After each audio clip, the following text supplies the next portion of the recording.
আমরা যদি ছোটবেলায় সঠিক উচ্চারণে বর্ণ শিখতাম, তাহলে কিন্তু ভুলের মাত্রা অনেকটা কমে যেত।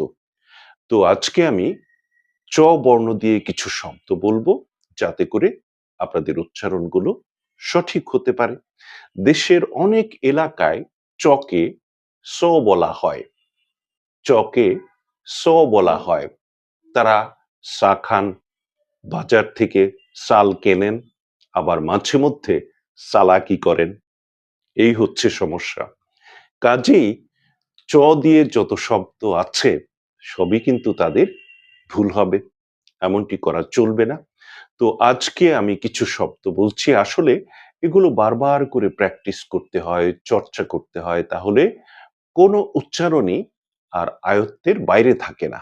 তো আমি কিছু শব্দ বলছি, আপনারা লক্ষ্য করুন।